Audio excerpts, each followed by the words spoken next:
Good evening and welcome to Eagle Angle. I'm Kate Rampey. And I'm Mandolyn Skipworth. Eagle Angle is a student-produced newscast live from the campus of Oklahoma Christian University. Thanks to some generous donations, the Dub has received some new equipment, including the Matrix rowing machine. On top of this, the Dub needs help selecting one more piece and are going to let you try them out and tell them which one you want to keep. It's between the Octane Zero Runner and the Octane Max Trainer. If you wish to have a say in the future of the Dub, come and give your feedback between now and November the 2nd. Shine is looking for students for an upcoming video campaign. You Shine is a nonprofit devoted to helping students through depression. If You Shine has benefited you or encouraged you in any way, they would love to meet with you and learn more.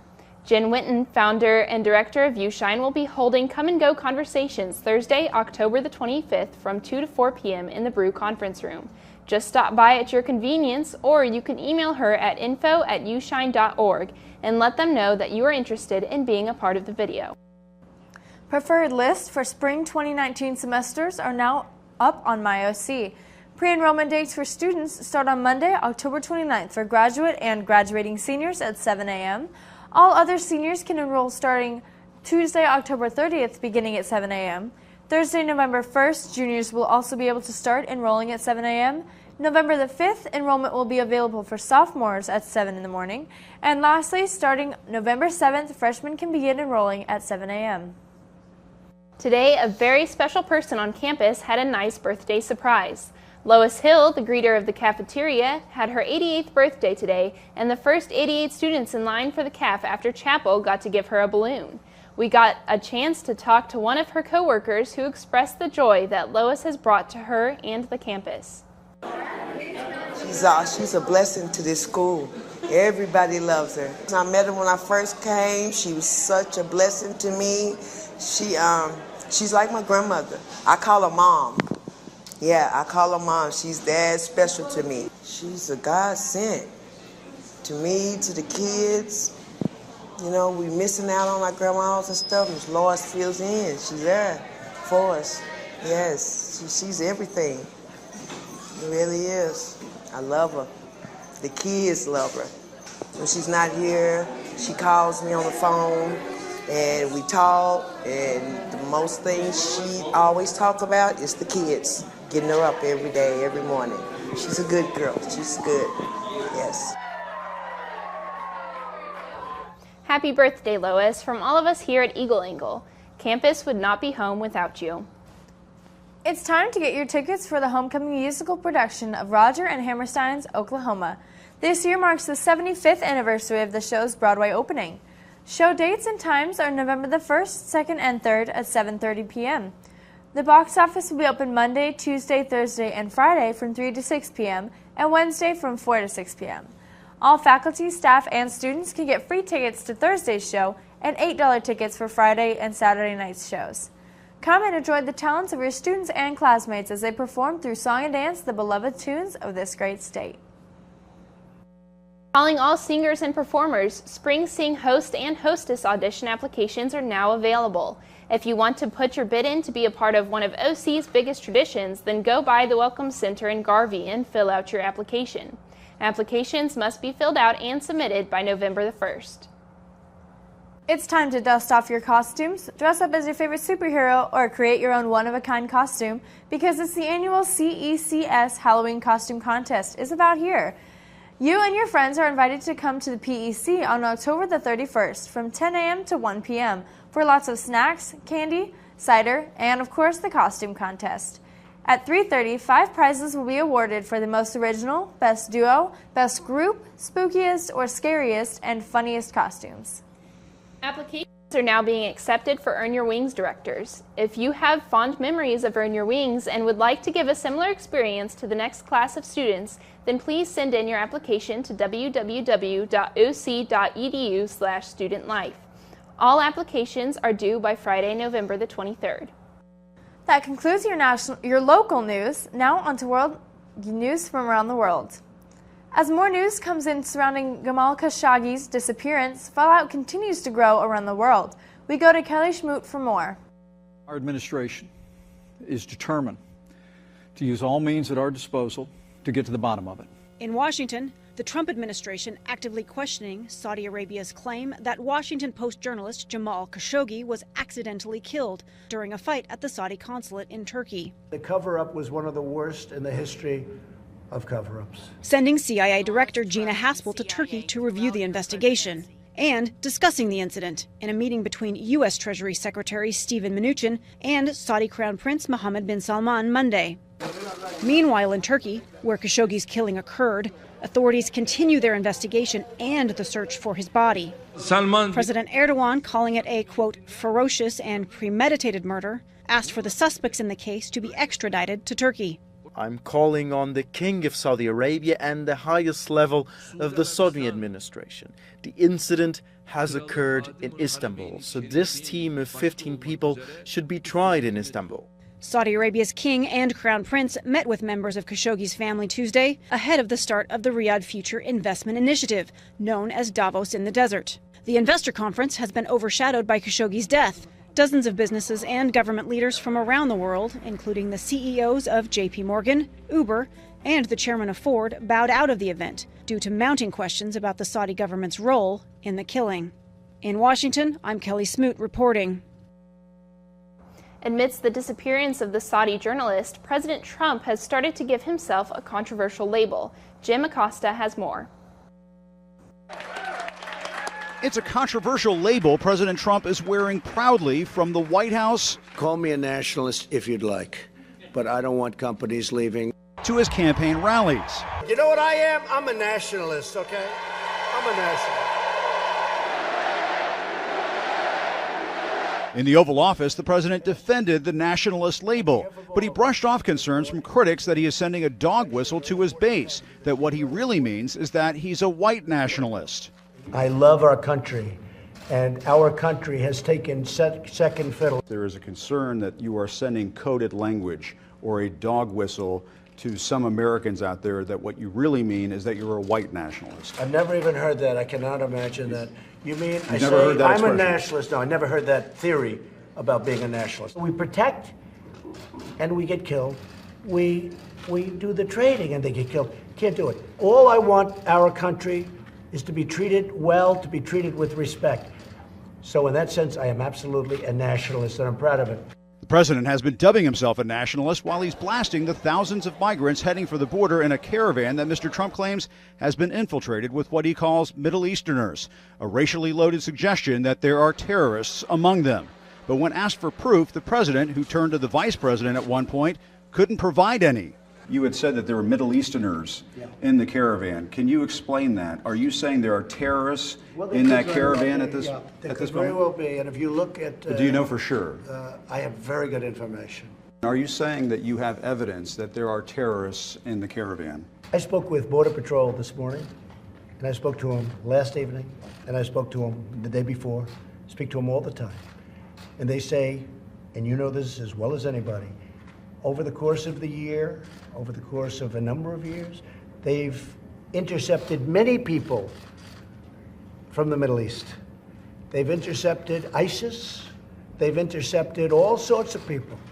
They've intercepted good ones and bad ones. They've intercepted wonderful people for the Middle East, and they've intercepted bad ones. They've intercepted wonderful people from South America and from other parts further south.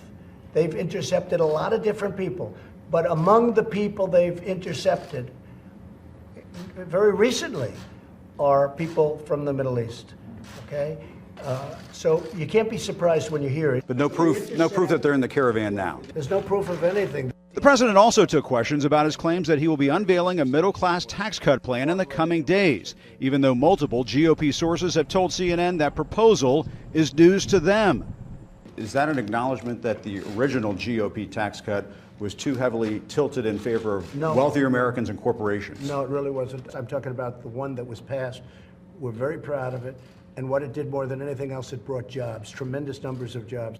Even his own top economic advisor, Larry Kudlow, conceded to reporters the plan isn't coming anytime soon. We're working through the ways and means, as you have to do in these things, okay? And it may not surface for a while. Hurricane Willa is now making its way through Mexico and heading straight towards Texas as it turns into a tropical depression. Willa has a rainfall predicted up to 4 inches, with more than 4.4 million residents facing flood threats. This additional rainfall could be problematic due to the amount of rainfall central and eastern Texas has already received in the past month. CNN meteorologist Monica Garrett said if rainfall is heavy enough, flash flooding could become an issue. Thousands are now marching through Mexico to the U.S.-Mexico border to start a better life, while the White House says it will do whatever it takes to stop them. We go to Camila Bernal for more. Thousands of people, a massive caravan of migrants marching toward the United States.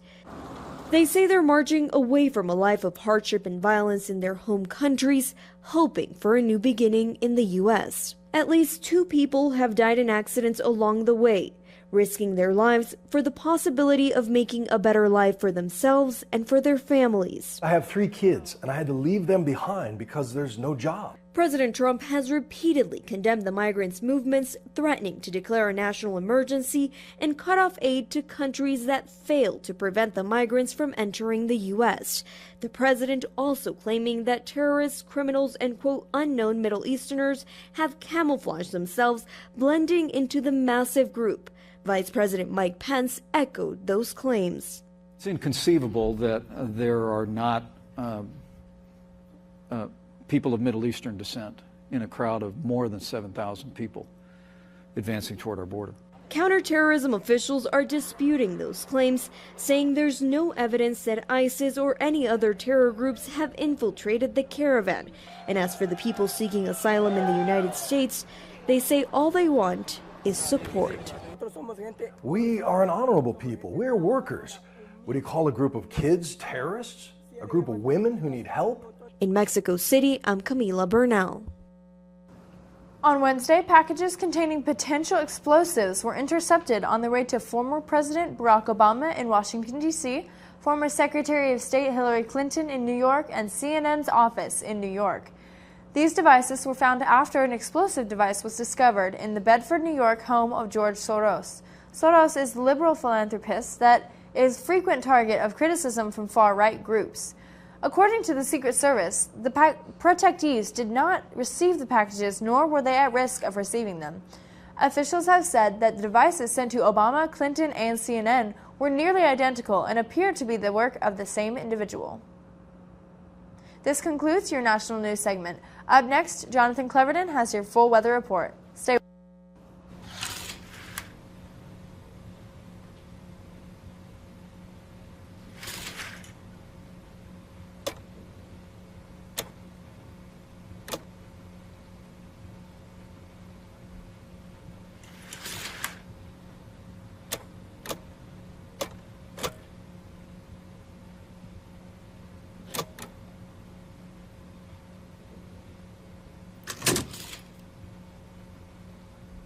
Today is the beginning of a bright new future for this country. I won't live a life on my knees. The voters are coming.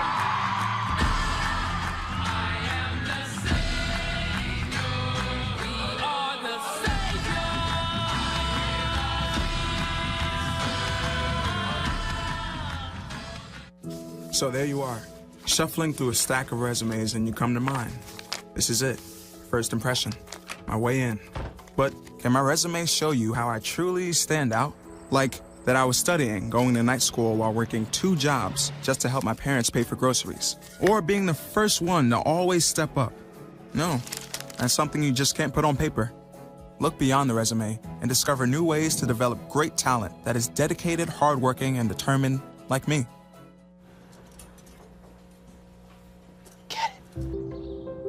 Get it. Get it. Get it.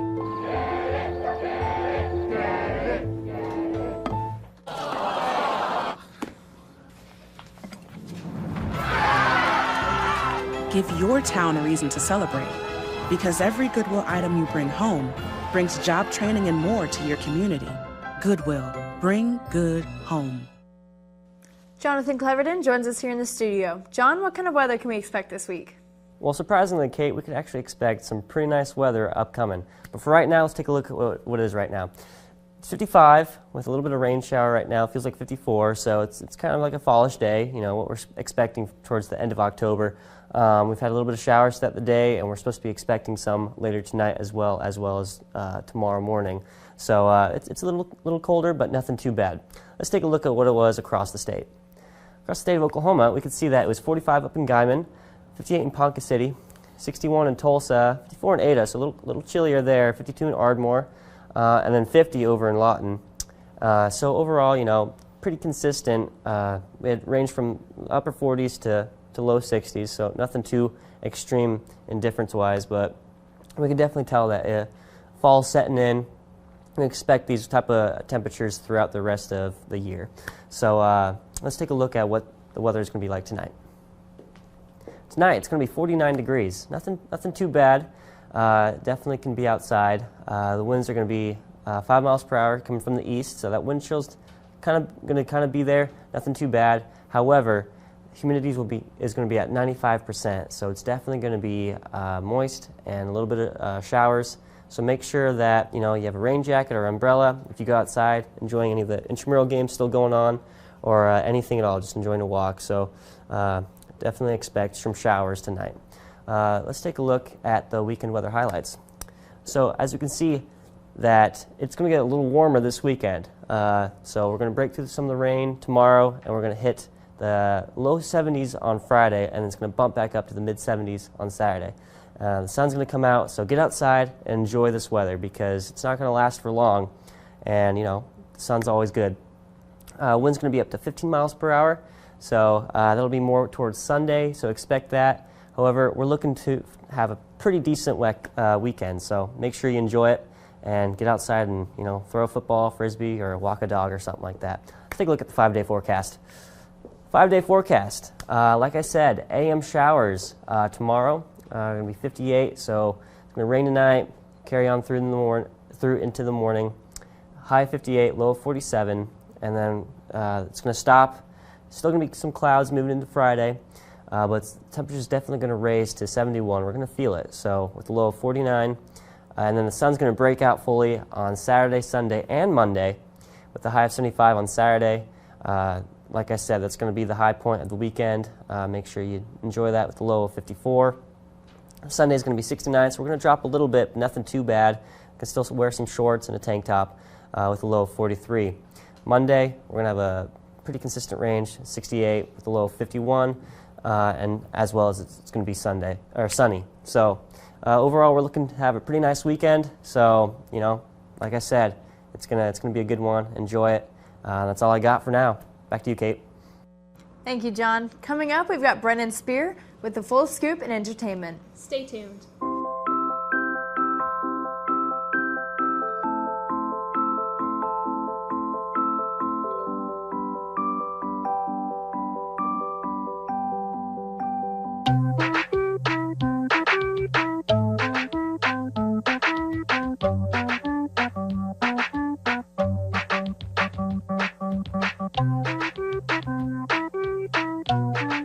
Start a story. Adopt at theshelterpetproject.org.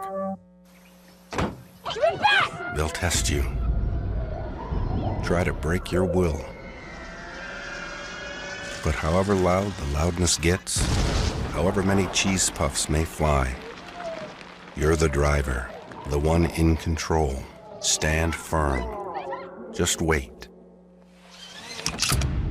And move only when you hear the click that says they're buckled in for the drive. Never give up till they buckle up. Welcome to the Entertainment Corner. I'm your host, Brennan Spear. Starting us off this week, actress Angelina Jolie visited Venezuelan refugees in Peru in order to learn more about the situation there. Jolie is there for 3 days to assess the humanitarian needs of the refugees and to see what issues Peru is facing as a refugee host country. Jolie is following up on a visit that the UN High Commissioner for Refugees made recently. WWE superstar Roman Reigns opened up during the Monday Night Raw and revealed that he has been battling cancer for the past 11 years. Reigns' cancer had been in remission for 10 years but has now come back. Because of this, Reigns says that he cannot fulfill his role as a fighter and is quoted saying, "I can't be that fighting champion." The last time Reigns had cancer, back when he was 22, he says that he had no job, money, or home, but that WWE gave him a chance. WWE's John Cena took to Twitter saying, "Courage, strengthen the face of pain or grief. You have given us your everything, including a courageously vulnerable moment. We, your WWE family, give you all of our love and support."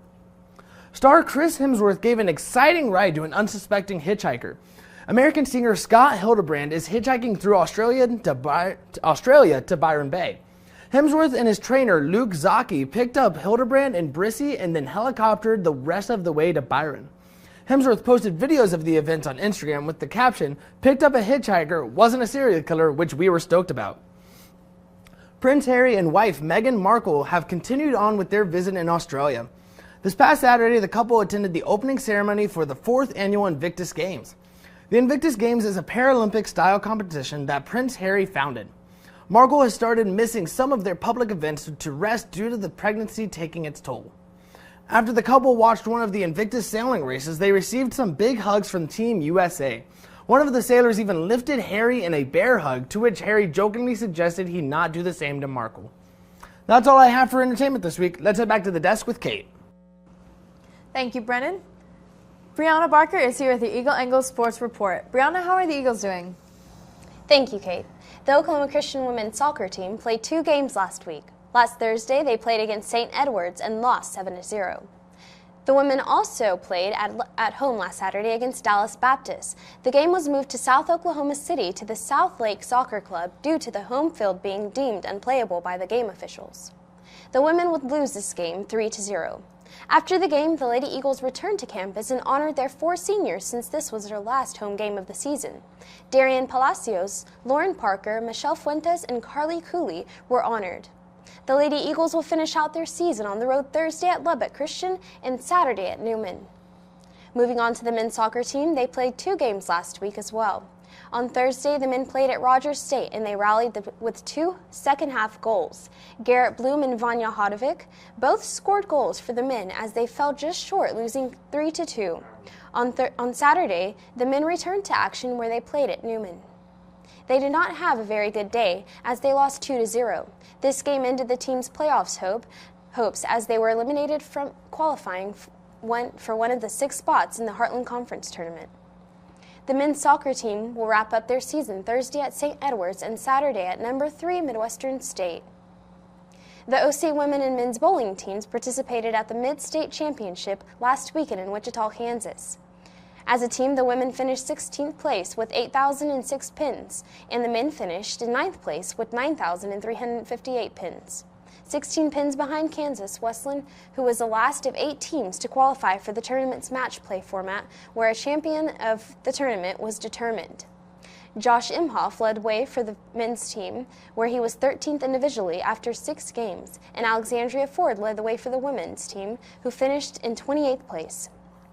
The women and men's bowling team's next tournament will be the Jayhawk Collegiate Challenge in Lawrence, Kansas on November 3rd and 4th. The OC women's golf team participated in the Oklahoma Intercollegiate Tournament at Lawton Country Club in Lawton, Oklahoma on Monday and Tuesday. On Monday as a team, OC posted a 2nd place finish with a score of 298 in the 13-team field. Freshman Alexandria Bennett led the way in the 3-way tie to lead with a score of 1 over par 72.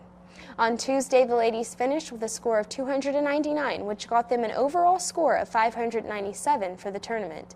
They finished in 2nd place behind number 25, Tarleton State. A junior Abigail Rigsby won the tournament, which was the 2nd of her career and the 2nd OC player to win a tournament this fall. Rigsby finished the tournament with a score of 1 under par 70.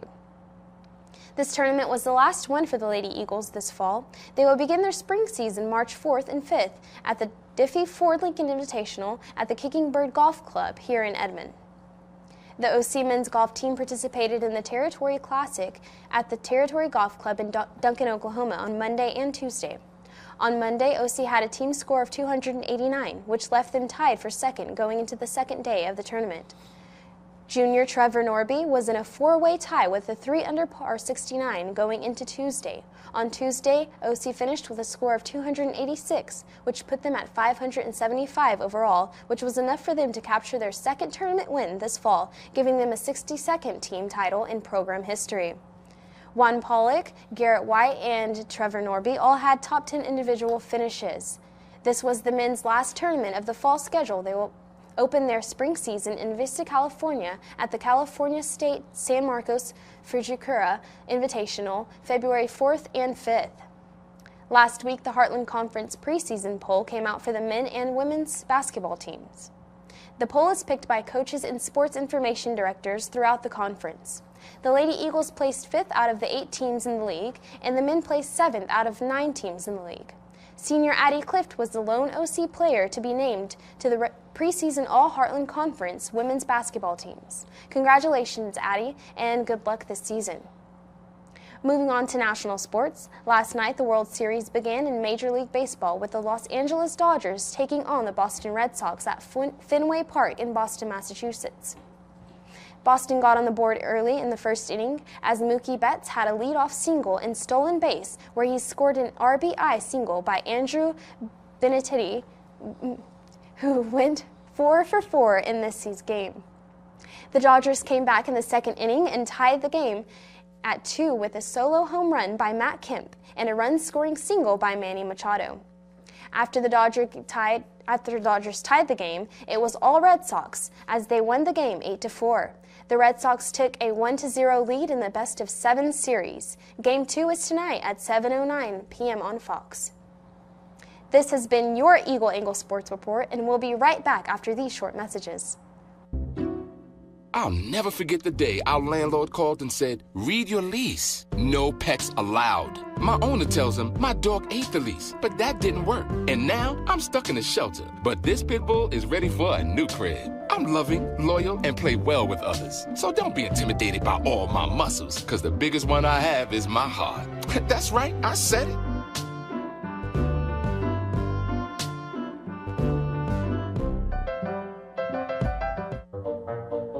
They call me Prince like I'm royalty or something. But the places I've lived ain't no palaces. So I don't need grilled salmon or a new scratching post. Just give me a cardboard box and a can of tuna and we're good. You can even change my name. I'm cool being the kitty formerly known as Prince.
All right, guys, so basketball is coming up pretty soon. Yes, it is. I honestly know nothing about basketball. Well, November 3rd will be the first game, and I'm pretty excited. It's going to be packed stands. It'll be homecoming as well. Yeah, we're celebrating them with a pep rally the night before the game, so I'm really excited for that. Yeah, it's a pep rally. I think the pep rally starts at 9 p.m., correct? Yeah, it does. Yep.